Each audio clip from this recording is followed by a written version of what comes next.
it's not every day you get a real head-to-head kind of thing at the box office. Big budget versus, well, not so big budget. Yeah, and it is interesting, isn't it? It really kind of gets to the heart of what audiences want these days. Like, what are we actually looking for when we go to the movies? So on the one hand, you've got Joker, Folie à Deux, the sequel everyone was waiting for. I mean, Joaquin Phoenix is back. You've got Lady Gaga as Harley Quinn. I mean, come on, the hype was huge. Huge, absolutely. But, the sequel thing is interesting, right? I mean, how do you follow up something like the first Joker film? That wasn't just a movie. It was an event. And it's got those big shoes to fill, hasn't it? The reviews have been good, but, well, not first Joker. Good. Right. And that's the thing about a film that becomes a phenomenon. It sets the bar incredibly high. Plus, didn't the first Joker really tap into something? I mean, people were talking about it everywhere. It was more than just a movie, right? Exactly. Mental health, societal anxieties, you name it. That kind of cultural impact is hard to replicate, even with a sequel that's technically well made. So where does that leave a film like Terrifier 3? This smaller film, much smaller, that's generating all this buzz. Yeah, maybe that's the point, right? No expectations. It's a slasher film. It knows what it is. And for fans of that genre, I mean, that's a huge part of the appeal. It's unapologetically a certain kind of film. And that's refreshing in a way. Absolutely. Terrifier 3 is for a certain type of film goer. It's not trying to be anything else, and that resonates. Especially with those horror fans. They're a loyal bunch. Word of mouth is huge in that community. Social media is blowing up. You see the fan art, the reactions, everyone's saying, you gotta see it. It's like they've built their own hype machine, completely separate from all the Hollywood stuff. And that's something you can't buy. It's genuine excitement. And in a world where everyone's vying for your attention, that's powerful. So you've got these two films. One's a big budget sequel. The other's this like scrappy, low budget horror flick.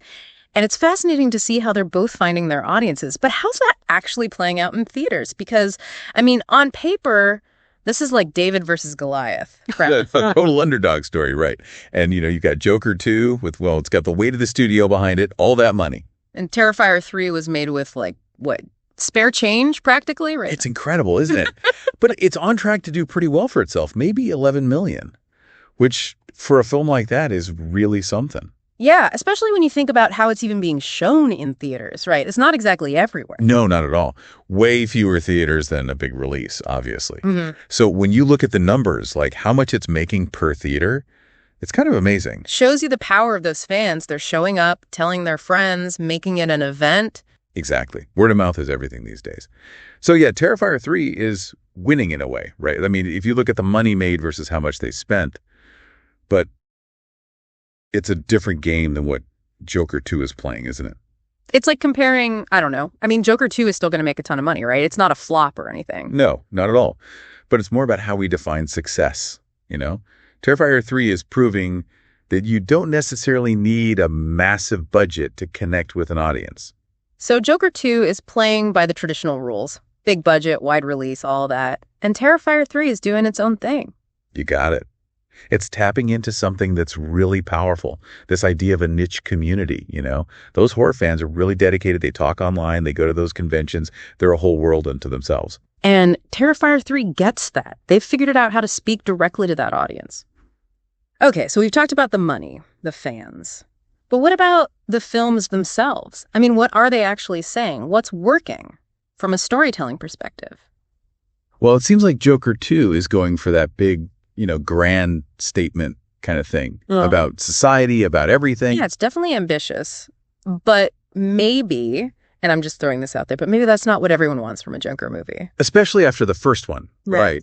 I mean, that film had a totally different vibe. It was gritty. It was raw, like you said, almost like a fever dream. Right. And going from that to, a more traditional sequel, even one with big stars, big sets, might feel kind of safe. Safe is not what you think of with Terrifier 3, that's for sure. It's interesting, though, right? I mean, here's a movie using all practical effects, and we're living in like a CGI world.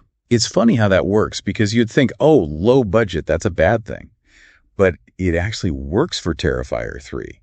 It adds to the whole feel of it, like you're watching something real, something dangerous. Yeah. And those effects, they hit different when you know it's practical. Like, they actually did that. No computers. That's some real artistry right there. It's a dying art, you know. These days, it's all green screens and tennis balls. Right. But Terrifier 3 is like, nope, we're doing this old school. And I think horror fans, they appreciate that. They can spot a fake a mile away, that's for sure. So where does this leave us? Two films, totally different approaches, different audiences, but both finding some success. It's a good point. It's like maybe there isn't just one way to make a successful film anymore. Maybe there's room for everything, right? Absolutely. I mean, the big studios will always go for those big blockbusters, but there's clearly a hunger for different kinds of films too. And that's what's so interesting about Terrifier 3. It's proving that a smaller film, even in a niche genre like horror, can find an audience and be successful on its own terms. No big marketing budget, no big stars, just a passionate team and a dedicated fan base.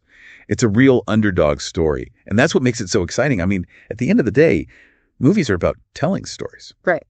And connecting with people. And whether it's Joker 2 or Terrifier 3, if a film can do that, then it's already a success in my book. Couldn't agree more. Well, on that note, we'll leave everyone with that thought. Until next time. Happy watching, everybody.